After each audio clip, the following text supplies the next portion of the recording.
అందరికీ నమస్కారం.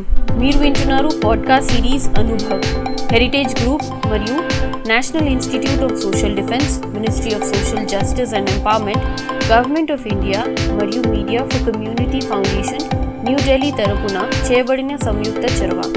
శ్రీ ఆలోక్ వర్మతో కలిసి డాక్టర్ ఆర్ శ్రీధర్ పొందించిన ప్రాజెక్ట్ కోఆర్డినేటర్ సతీష్ నాగరాజీ మరియు జాహిద్ ఫారూఖీ. వైద్యులు, ఆసుపత్రులు, వృద్ధాశ్రమాలు మరియు కార్యాచరణ కేంద్రాలు న్యాయపరమైన మార్గదర్శకత్వం, భావోద్వేగ మద్దతు మరియు వృద్ధులను దుర్వినియోగం మరియు వృద్ధులను రక్షించడం వంటి వాటి సంబంధించిన సమాచారం కోసం మీరు సీనియర్ సిటిజన్స్ కోసం జాతీయ toll free help line number 14567 toll free number మీకోసం మరోసారి 14567ను సంప్రదించండి. ఈ ప్రోగ్రాంను మీకు అందిస్తున్న వారు హెరిటేజ్ ఫౌండేషన్, హైదరాబాద్.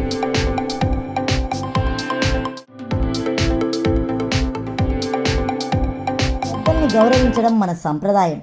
వారి అనుభవాల సంపదలను అందుకోవడం అన్ని తరాల వారికి ఉపయోగకరం.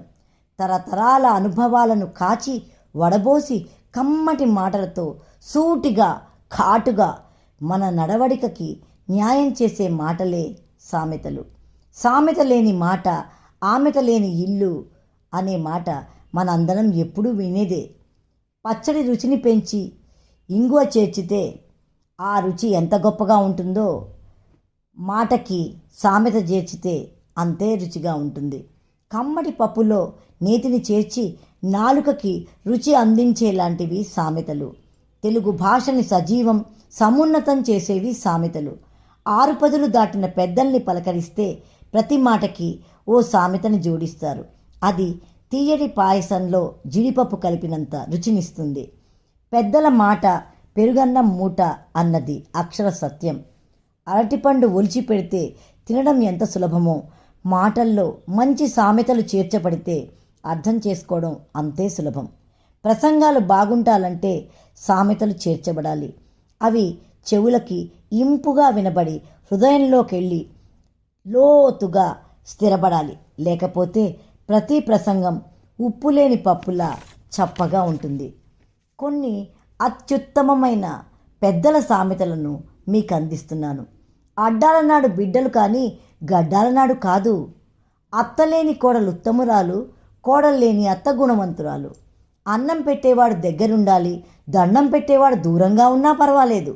ఈ మరక ఆ మరక అడ్డుగోడకి, ఆ మాట ఈ మాట పెద్ద కోడలికి. ఆలి బెల్లం, తల్లి అల్లం. మా తాతలు నేతులు తాగారు, మా మూతులు వాసన చూడండి. పుడుతూ పుత్రులు, పెరుగుతూ శత్రువులు. దినదిన గండం, 100 ఏళ్ల ఆయుష్. ఇంత బతుకు బతికి ఇంటెనక చచ్చినట్టు. శ్వాస ఉండే వరకు ఆశ ఉంటుంది. సరిగంగ స్నానానికి వెళ్తే ముసలి మొగుడు ఎలా ఉన్నాడో అని చూసేలోగా మొసలి ఎత్తుకెళ్ళినట్టు. ఇలా హాస్యాన్ని జోడిస్తూ ఉన్న ప్రతి సామెతలోనూ ఒక నీతి ఉంటుంది. అది నేరుగా మనకి ఎలాంటి జాగ్రత్తలు తీసుకోవాలి అనేది తెలియజేస్తుంది. సామెతలే కథల్లాగా ఉంటే ఆ సామెతలతో చక్కటి కథలల్లి చిన్నగా చిన్నపిల్లల దగ్గర నుంచి పెద్దవారి వరకు ఎన్నో సంగతులు తెలియజేసేలాంటి శ్రీమతి జ్యోతిర్మయి గారి కథలను గురించి. తమసోమ జ్యోతిర్మయ అనే నా ఈ కార్యక్రమానికి మీ అందరికీ నా హృదయపూర్వక సుస్వాగతం. నా సామెత కథల పుస్తకంలోని కథని మీకు ఇప్పుడు వినిపించబోతున్నాను. అందరూ పల్లకి ఎక్కేవారి అయితే మోయడానికి బోయిడుండొద్దు. నరహరి మోతుబరి రైతు. తన ఒక్కగానొక్క కొడుకుని పట్నంలో బాగా చదివించాడు. నరహరి కొడుకు శేఖరుడు తెలివైనవాడు. పట్నంలో అతనికి చాలామంది పెద్ద ఉద్యోగాలు ఇస్తామన్నారు. శేఖరుడు గ్రామాన్ని తిరిగి వచ్చి, నాన్న మన పొలం అమ్మేసేయి, మనం పట్నం పోయి సుఖంగా జీవిద్దాం అన్నాడు.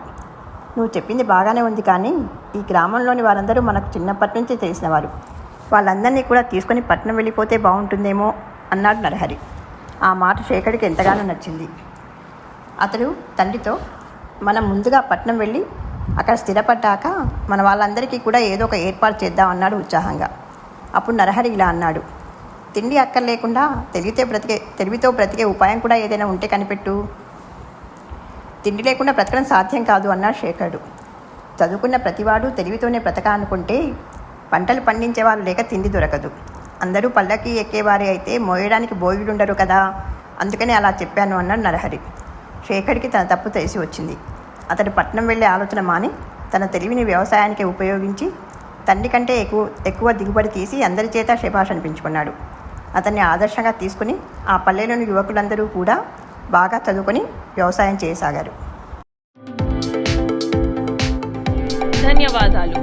మీరిందాక విన్నారు podcast series Anubhav, heritage group మరియు national institute of social defence, ministry of social justice and empowerment, government of India మరియు media for community foundation New Delhi తరపున చేయబడిన సంయుక్త చొరవ.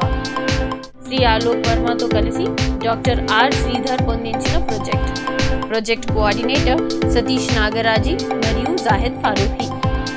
వైద్యులు, ఆసుపత్రులు, వృద్ధాశ్రమాలు మరియు కార్యాచరణ కేంద్రాలు న్యాయపరమైన మార్గదర్శకత్వం, భావోద్వేగ మద్దతు మరియు వృద్ధులను దుర్వినియోగం మరియు వృద్ధులను రక్షించడం వంటి వాటి సంబంధించిన సమాచారం కోసం మీరు సీనియర్ సిటిజన్స్ కోసం జాతీయ toll free help line number 14567 help line number మీకోసం మరోసారి 14567ను సంప్రదించండి.